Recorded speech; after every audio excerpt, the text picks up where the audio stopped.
जिसके कान हों वो सुन ले, जिसकी आंखें हों वो देख ले। ये बहुत बढ़िया सवाल है, क्योंकि ये क्रिश्चियन फेथ में बहुत ही ख़ास अहमियत रखता है और इसलिए इसे समझना बहुत ज़रूरी हो जाता है।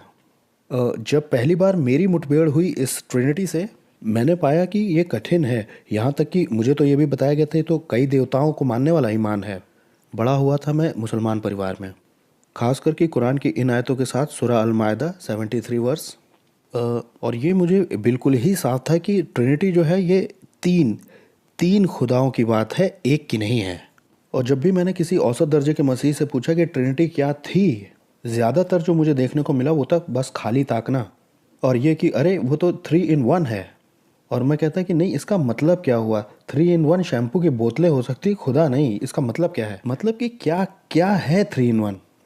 लेकिन आमतौर पर मुझे इसका जवाब मिलता नहीं था। मैं इसको छोटा इसलिए कर रहा हूँ ताकि हम ज़्यादा सवालों को ले सकें। ये बहुत ज़रूरी हो जाता है कि आप इस ट्रिनिटी के सिद्धांत को समझाने के लायक हों, अगर आप इस पर यकीन करते हैं तो। अगर आपका इसमें विश्वास है तो आप इसको समझाने के लायक बनिए, नहीं तो आपको पता ही नहीं होगा कि आपका विश्वास क्या है। आप इस पे यकीन नहीं करते, आप इसमें यकीन करना चाहते हो लेकिन आपको पता नहीं है। तो आप ट्रिनिटी की डॉक्ट्रिन को समझाने के लायक बनिए। ट्रिनिटी की जो डॉक्ट्रिन है ये है, खुदा एक है अपने अस्तित्व में और शख्सियत तीन है, 1 in being and 3 in persons। अब तुरंत ही इसके बाद कोई भी कॉन्ट्रडिक्शन नहीं रह जाता, क्योंकि अगर मैंने कहा होता कि एक अस्तित्व में तीन अस्तित्व हैं, ये होता कॉन्ट्रडिक्शन। तो ये 1 being 3 persons हैं। तो अब क्या अंतर है एक अस्तित्व और तीन शख्सियतों में? ये जो होना है ये क्वालिटी है, ये उसका तत्व है, या उसको खूबी कह सकते हैं, जो चाहे आप कहें। बीइंग होना ये बतलाता है कि आप क्या हैं, और ये जो पर्सन्स है ये वो गुण और वो तत्व हैं जो कि आपको बनाता है कि आप किसके हैं। तो अस्तित्व आपको बनाता है कि आप क्या हैं और शख्सियत आपको बनाती है कि आप किसके हैं। अब जरा आप बताइए मैं कौन सा बीइंग हूँ? आपके कॉन्फिडेंस के लिए शुक्रिया, आई अप्रिशिएट, मैं इसकी प्रशंसा करता हूँ। ह्यूमन बीइंग, इंसान हूँ मैं, जानकारी दे रहा हूँ मैं। अब मैं हूँ कौन? मैं हूँ नबील कुरैशी। तो मैं क्या हूँ? I am a human being, और ये मेरा अस्तित्व है। और मैं कौन हूँ? मैं नबील हूँ, ये मेरी शख्सियत है। और ये दोनों सेम चीज़ें नहीं हैं। हम सारे यहाँ जितने भी हैं, हम जितने भी यहाँ पर हैं, हम सब सेम बीइंग हैं, हम सब ह्यूमंस हैं। लेकिन आप में से कोई भी वो नहीं है जो मेरी शख्सियत है। हम सब अलग अलग शख्स हैं। तो एक बीइंग की विशेषताएं पर्सन की विशेषताओं से अलग हैं। तो खुदा नहीं, पहले मैं एक जान भी हूँ और मैं एक शख्स भी हूँ। लेकिन खुदा 1 बीइंग के साथ 3 पर्सन्स है, बाप, बेटा और रूह। क्या धरती पर ऐसी कोई दूसरी चीज़ है? नहीं। तो क्या इसका ये मतलब निकलेगा कि खुदा एक अस्तित्व में 3 शख्सियत नहीं हो सकता? बिल्कुल भी नहीं, वो हो सकता है, क्योंकि यही वो है। सिवाय रेवलेशन के खुदा के बारे में ये गहरी बातें हम जान सके, ऐसा कोई दूसरा तरीका नहीं। मैं ये मानता हूँ कि इस दुनिया में इतने सबूत तो मौजूद हैं कि हम इस फैसले पर पहुँच सकें कि खुदा है। और मैं मानता हूँ कि ये सबसे समझदार नतीजा है और सबसे ज़्यादा डेटा यही कवर करता है और सबसे ज़्यादा सेंस इसी का बनता है। और मुझे लगता है कि ऑकम रेजर क्राइटेरिया को ये फुलफिल करता है और ये काम करता है। लेकिन इस पॉइंट के बाद हम खुदा के बारे में जान कितना ज़्यादा सकते हैं? मैं समझता हूँ कि खुदा के बारे में गहरी बातों को जानने के लिए रेवलेशन की ज़रूरत पड़ती है, और उनमें से एक ये बात है कि खुदा 3 in 1 है। ट्रिनिटी का ये कॉन्सेप्ट बंधा हुआ है कि खुदा की कितनी शख्सियतें हैं। कि इसका क्या मतलब है कि यीशु खुदा के बेटे हैं और खुदा बाप जो हैं वो फादर गॉड फादर हैं जीसस के। ये अलग अलग किरदार हैं ट्रिनिटी के अंदर।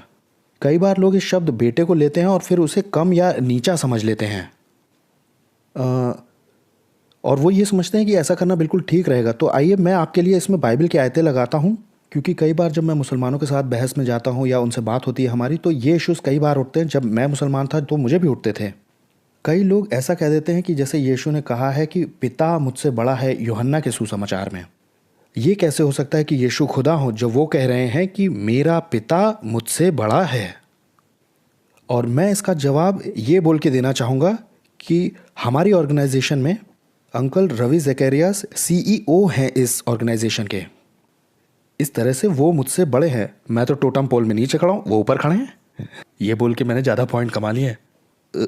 तो वो मुझसे बड़े हैं, लेकिन हैं वो भी इंसान ही, बिल्कुल वैसे ही जैसे कि मैं हूँ। तो इनका अस्तित्व ठीक मेरे अस्तित्व के बराबर है, ये भी ह्यूमन बीइंग है, मैं भी ह्यूमन बीइंग हूँ, हम दोनों इसमें बराबर हैं, लेकिन इनका किरदार मेरे किरदार से ज़्यादा बड़ा है और इस सेंस में मैं कम हुआ। तो जब यीशु ने ये कहा कि फादर मेरे से बड़े हैं, तो उनका अस्तित्व बराबर था लेकिन उनका किरदार अलग था। कुछ इस तरह से फोकस पड़ता है ट्रिनिटी पर जब हम स्क्रिप्चर्स को पढ़ते हैं। और ये आखिरी बात कहकर मैं अपनी बात खत्म करूंगा। लेकिन कुछ लोग कहते हैं कि नबील, पुराने नियम में ट्रिनिटी नहीं दिखाई देती है, ये तो कोई नई चीज़ है जो क्रिश्चियंस ने निकाली है। मुझे नहीं लगता है ऐसा। मुझे लगता है अगर हम ओल्ड टेस्टमेंट को और थोड़ा ध्यान से पढ़ें, जो नज़र हमारी साफ हुई है नए नियम को पढ़ करके, तो हमें ओल्ड टेस्टमेंट में दिखेगा।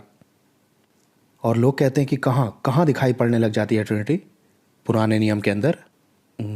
मुझे ये दिखाई देता है बाइबल की पहली किताब के पहले चैप्टर की पहली ही आयत में, जेनेसिस चैप्टर 1 वर्स 1।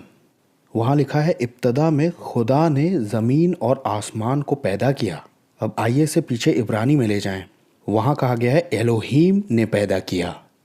एलोहीम खुदा का प्लूरल है।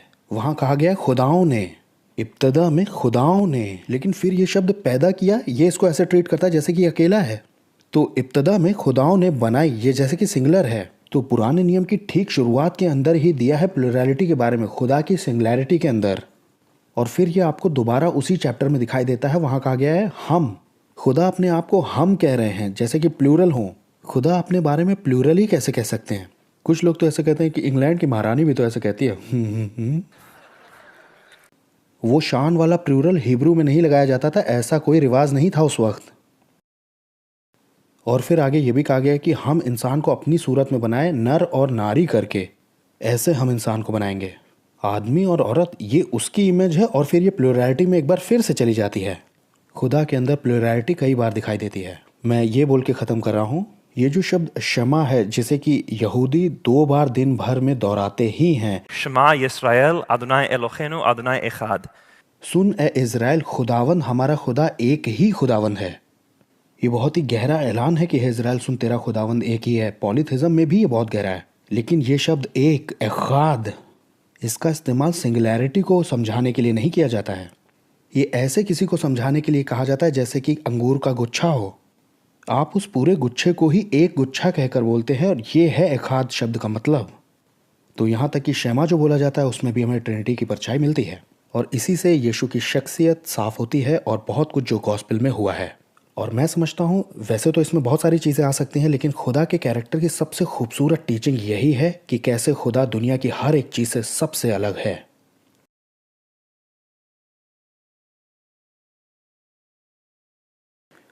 काफ़ी ठीक है। मुझे लगता है कि जाहिर सी बात है, अगर आप हर विश्वास के सिद्धांत में एक कंट्राडिक्शन को देख रहे हैं, तो आपने बिल्कुल जायज़ सवाल उठाया आपने। त्रिएकता का जो सिद्धांत है, जो कि बात करता है एक में ही 3 का होना, ईश्वरत्व में 1 बीइंग में 3 पर्सन्स। तो आइए मैं कोशिश करता हूँ इसे समझाने की, जितना बढ़िया मैं इसे कर सकता हूँ, क्योंकि मुझे लगता है कि ये नस को, उस दिल की नस को जो कि क्रिश्चियनिटी के विश्वास के बारे में है, उसे छूता है।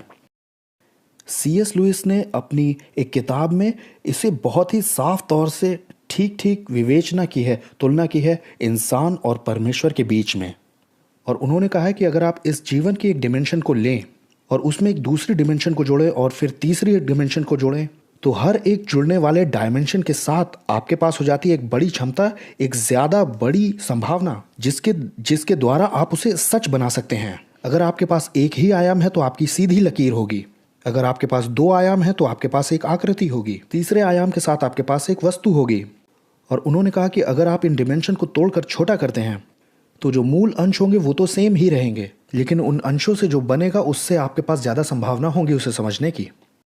तो अगर आपके पास सीमित प्राणी है, फाइनाइट बीइंग है, एक आकस्मिक प्राणी है, एक लिमिटेड बीइंग है, तो आपके पास सिर्फ एक डिमेंशन है जिसमें आप उस प्राणी का स्वभाव बता रहे हैं। अब आप उसमें इस संभावना को जोड़ दीजिए कि एक इन्फिनिट बीइंग है, एक अनंत प्राणी है, एक अनकॉज्ड बीइंग, और एक ऐसा प्राणी जो किसी पर निर्भर नहीं है।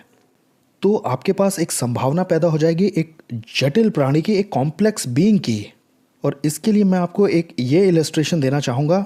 आप यहाँ तक कि इतना ज़्यादा मत कीजिए कि परमेश्वर के अंत स्वभाव से शुरू करें और फिर यहाँ नीचे आएँ। आप यहीं से शुरू कीजिए जहाँ पर हम हैं, कि इसका क्या अर्थ हो सकता है। मछुआरों को भी मालूम था कि 1 और 3 के बीच में क्या अंतर है। पौलुस रब्बी को भी 1 और 3 के बीच में अंतर मालूम था। लूका वैद को भी पता था 1 और 3 में अंतर होता है। ये लोग कोई सिरफिरे नहीं थे जो चारों ओर घूम इसलिए रहे थे कि किसी नए सिद्धांत को वो मंजूर करा दें, ताकि ऐसा हो जो कि मैथमेटिकली बेतुकापन होगा। वो बात कर रहे थे परमेश्वर के अस्तित्व में पाए जाने वाली जटिलता के बारे में, कि ईश्वरत्व के अंदर मैं और तुम प्रकार का एक संबंध भी पाया जाता है। तो जिस जगह हम हैं यहां से उस जगह जाना जहां परमेश्वर है, मैं समझता हूं कि इस तरह का तर्क रखना खतरनाक हो सकता है। और वो ये है, जो आज तक सबसे बड़ी खोज फिलॉसफी के बारे में रही है वो रही है अनेकता में एकता के बारे में। सबसे बड़ी खोज यूनिटी इन डाइवर्सिटी ही रही है। पुराने ग्रीक फिलोसफर्स इसे देख रहे थे और उनमें से एक 4 ही यूनिटीज तक पहुंच पाया, जमीन, आग, हवा और पानी। तो उसके कुछ स्टूडेंट सामने आए और उन्होंने कहा, अरे ये तो 4 हैं, एक नहीं है। तो इसके लिए क्विंटेसेंस नाम का एक शब्द निकाला गया, वो 5वां तत्व जो कि इन 4 तत्वों को एक साथ रखता है। शब्द यूनिवर्सिटी भी अनेकता में एकता को ही दिखाता है। सारे अमेरिकन कॉइन्स पर प्लूरिबस यूनिम आपको मिलता है, जिसका मतलब है कि कई में से एक निकालना। अब आप अनेकता में एकता का जो असर पड़ा है उसे कैसे वर्णन करेंगे, क्योंकि उसी से संसार बना है। आप और मैं उस प्रभाव का हिस्सा बने हैं। हमें अनेकता में एकता इस ब्रह्मांड के निष्कर्ष के रूप में मिली है। हम अनेकता में एकता के प्रभाव को सिर्फ एक ही तरीके से परिभाषित कर सकते हैं, और वो है कि जब हम उसे पहला कारक यानी कि परमात्मा समझें। और अनेकता में एकता ट्रिनिटी के अंदर ही मिलती है, हमारी ट्रिनिटी की कम्युनिटी के अंदर। और अगर आप इसे स्वीकार नहीं करते हैं तो आपको दरअसल इससे भी बड़ी एक समस्या होने वाली है। मिसाल के तौर पे इस्लाम के खुदा के कॉन्सेप्ट में, जो कि बिना बटा हुआ ईश्वर है, अल्लाह। जाहिर सी बात है कि वो क्रिश्चियंस पर बार बार ये चीज़ थोपते भी हैं कि आपके तो कई खुदा हैं, आपके तो कई खुदा हैं, और जबकि ऐसा है नहीं। तुम्हारा परमेश्वर यहोवा एक ही है। ट्रिनिटी की जो जटिलता है उसमें ईश्वरत्व के अंदर एक मैं और तुम प्रकार का संबंध, आई यू रिलेशनशिप पाई जाती है। अगर आप एक बिना बटा हुआ ईश्वर लेकर चल रहे हैं ट्रिनिटी से अलग, तो आपको एक फिलोसॉफिकल प्रॉब्लम और होने वाली है कि अगर कभी परमेश्वर ने कहा है कि मैं प्यार करता हूं, तो किसको वो प्यार करता था क्रिएशन से पहले? अगर ईश्वर ही कहता है कि मैं बोलता हूं, तो वो किससे बोल रहा था क्रिएशन से पहले?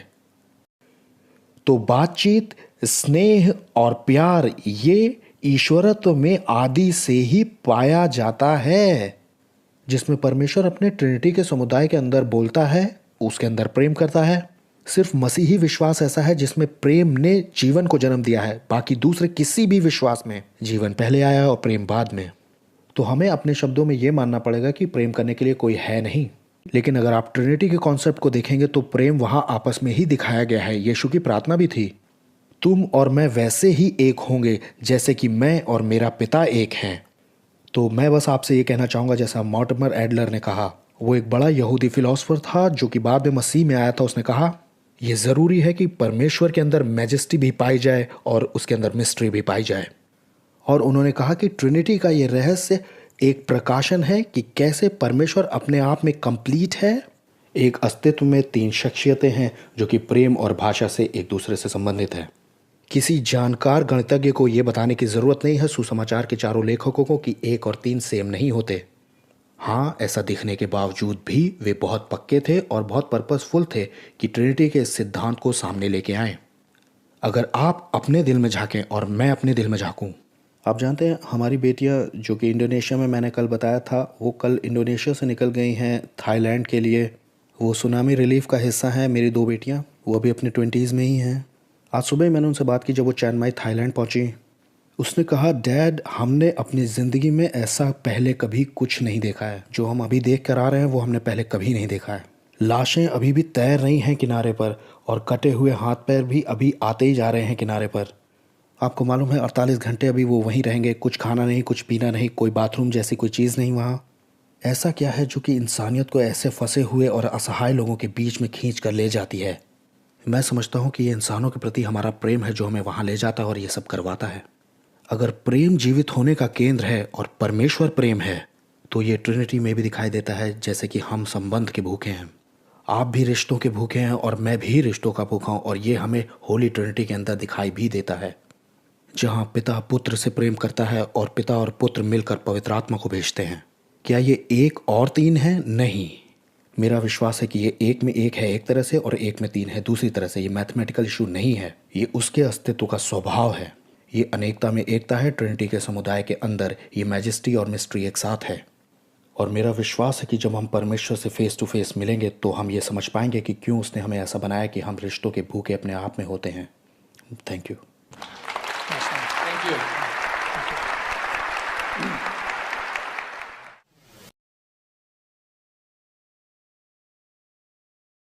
हेलो सबको। मैं सबका वेलकम करता हूँ हमारी एक बिल्कुल ही नई सीरीज़ में, जिसमें कि हम एक बहुत ही इम्पॉर्टेंट डॉक्ट्रिन को, जो कि डॉक्ट्रिन ऑफ ट्रिनिटी है, उसे देखने जा रहे हैं। एटलीस्ट हम इसके इस्लामिक नज़रिए को देखेंगे और फिर चलते हुए आएंगे कि बाइबल इसके बारे में क्या कहती है। जैसा कि आप देख ही रहे हैं कि मैं पहले एक मुसलमान रह चुका हूँ।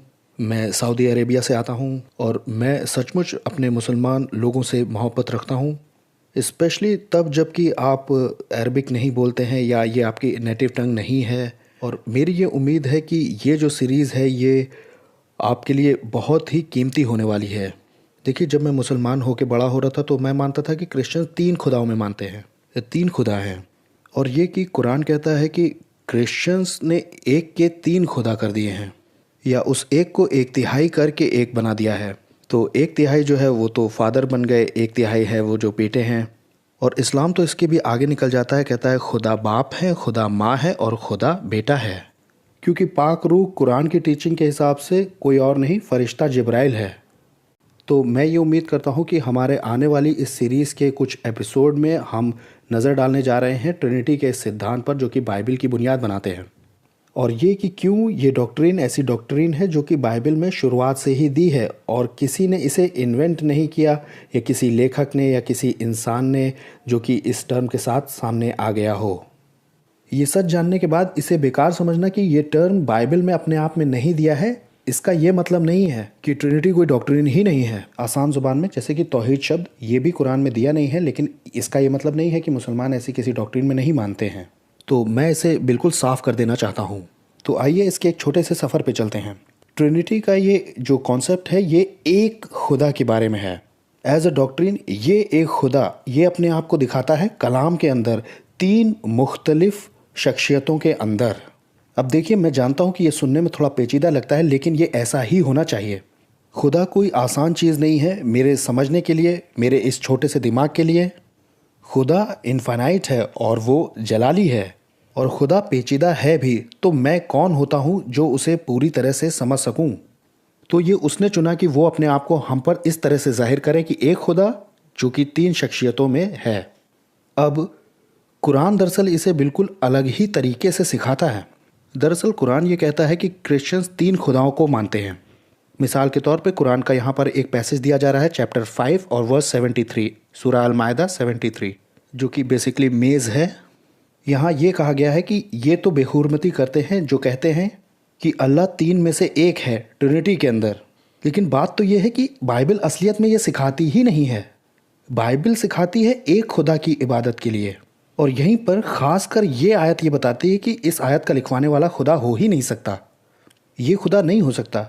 बाइबल के अंदर अगर खुदा ने अपने आप को एक खुदा 3 शख्सियतों के अंदर दिखाया है, और अगर सचमुच वो ही कुरान का भी लिखवाने वाला है, तो वो इस तरह की चीज़ को कैसे चूक सकता है, या किसी ऐसी टीचिंग का दावा कर दे जो कि बाइबल की टीचिंग के बिल्कुल ही खिलाफ है। तो हम जो मसीह में ईमान लाए हैं, हम 3 खुदाओं की इबादत नहीं करते, क्योंकि अगर हम सचमुच 3 खुदाओं की इबादत करते हैं तब तो ये ब्लास्फेमी है खुदा के खिलाफ, और बुनियादी तौर पर यही बुत परस्ती है। और इससे बढ़ के ये कलाम बिल्कुल भी नहीं सिखाता है। आइए मैं इसे और आसान करता हूँ। इस समय के लिए ये एक ग्राफ है जो कि मुझे लगा कि बड़ा मददगार साबित होगा, और मैं उम्मीद करता हूँ कि ये ग्राफिक एक्सप्लेनेशन आपको भी बहुत मददगार साबित होने वाला है। हम जो मसीह में ईमान लाए हुए लोग हैं, बाइबल के हिसाब से हम इन बातों पर इबादत करते हैं। हम एक खुदा की इबादत करते हैं, इसे मोनोथिज़म कहते हैं। हम ना ही 3 खुदाओं को मानते हैं, ना ही 2 खुदाओं को या 4 खुदाओं को मानते हैं, क्योंकि ये होता पॉलीथिज़म, और ये बाइबल बिल्कुल भी नहीं सिखाती। और इस एक खुदा ने अपने आप को हम पर जाहिर किया है 3 अलग शख्सियतों के अंदर, बाप, बेटा और पाक रूह। और हम कलाम के हिसाब से ये ईमान नहीं करते हैं कि ये खुदा अपने आप को बदलता रहता है। अपने मोड को कि एक समय पर वो बाप है, एक समय पर वो बेटा है और एक समय पर पाक रूह है। और अगर ये केस होता तो इसे मॉडलिज्म कहा जाता, जो कि हेरेसी है, कुफ्र। और ये स्क्रिप्चर्स बिल्कुल नहीं सिखाते हैं। इससे बढ़ के ये जो एक खुदा है जिसकी हम इबादत करते हैं, जो अपने आप को 3 मुख्तलिफ शख्सियतों में दिखाता है, ये 3 शख्सियतें एक साथ एक बराबर हैं, एक साथ को इटर्नल हैं और ये खुदा के सारे ही नेचर और क्वालिटीज़ को शेयर करते हैं। ये ओमनीसिएंट हैं, ओमनीपोटेंट हैं, ओमनी प्रेजेंट हैं, सब कुछ देखने वाला, सब कुछ कर सकने वाला और हर जगह मौजूद। और ये कलाम की वो बातें हैं जो कि खुदा के अंदर होती हैं। और हम ये भी नहीं मानते हैं कि आपस में इनके ओहदों में कोई कमी है, कि खुदा बाप, खुदा बेटा और खुदा रूह ये कम है एक दूसरे से। क्योंकि अगर ये वाला केस होता तो इसे सब ऑर्डिनिज्म कहते हैं और ये भी कुफ्र ही है। तो मैं समझता हूँ कि इस चार्ट ने आपको ट्रिनिटी के इस डॉक्ट्रिन को थोड़ा आसान किया होगा, जैसा कि स्क्रिप्चर्स में दिया है। अब मुझे ये भी उम्मीद है कि ये जो छोटा सा शॉर्ट इंट्रोडक्शन था इस एपिसोड का, जिसमें कि ये चार्ट भी शामिल था, और इसने आपकी मदद की होगी ये समझने में कि मेरा क्या मतलब है ट्रिनिटी की डॉक्ट्रिन से और किस चीज़ में क्रिश्चियंस का ईमान होता है। और अपने आने वाले एपिसोड्स में हम एक सर्वे को करेंगे, हम एक सफ़र पे चलेंगे, वो भी पुराने नियम से नए नियम तक, खुदा की इस डॉक्ट्रिन को देखने के लिए जिसमें उसने अपना मुकाशफा दिया है, जिसे कि हम पूरी बाइबल में ही पाते हैं। ट्रिनिटी की इस डॉक्ट्रिन को, एक ट्रायून गॉड जिसने अपने आप को 3 शख्सियतों में जाहिर किया है, बाप, बेटा और पाक रूह, और कैसे ये डॉक्ट्रिन चमकती हुई दिखाई देती है पुराने नियम से नए नियम तक। तो मैं आपको इनवाइट करता हूँ कि आप आने वाले सारे एपिसोड्स को देखें।